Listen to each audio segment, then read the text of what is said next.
ETIC, and today we're going to be looking at the 5 most common challenges Spanish speakers have when they're learning English. So while English is supposedly an easy language to learn, maybe every native speaker of another language has his or her issues.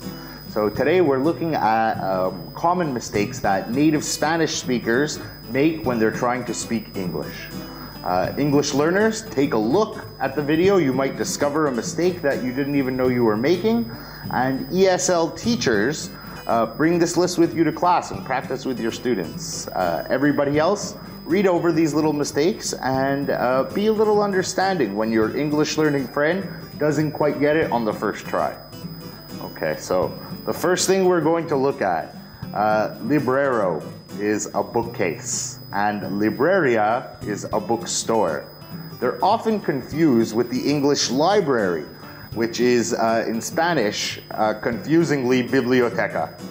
So aprobar is to pass, as in an exam. It's often confused with approve, and familiar, having to do with one's family, is often confused with the English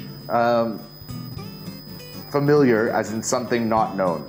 So there are plenty of funny Spanish learning equivalents too, like embarazada does not mean embarrassed. But if you say you're embarazada, then you might actually become a little bit embarrassed after, just because you said you were just pregnant. So basically, cut a learner a little bit of slack the next time they tell you they work as a científico, because the word means scientific and also science in Spanish. Okay, so number 2, omission of the subject. So in Spanish, the verb tenses change with the subject. So actually saying I or he isn't necessary.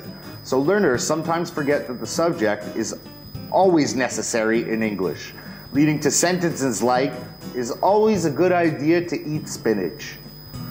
Then it, because it doesn't refer to anything in particular. It can be easy for a learner to forget. Number 3, gender confusion. No, not that kind of gender confusion. It's more common for English speaking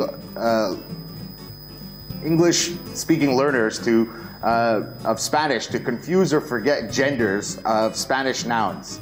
Native speakers often get confused when it comes to words like him, her, because the Spanish pronoun su represents both the masculine and the feminine. Number 4, the order of adjectives and nouns. In Spanish, an adjective often comes after the noun. So while in English, the sentence construction would look something like, he had a dog brown. So don't be surprised when native Spanish speakers add an adjective as an afterthought. And the last one, number 5, literal translations. So a common example occurs when learners use I am agreed instead of I agree, because they have literally translated the sentence too much. Estoy de acuerdo from Spanish. So those are 5 common errors that I've noticed so far. Thank you very much for watching the video, and take care. We'll see you next time.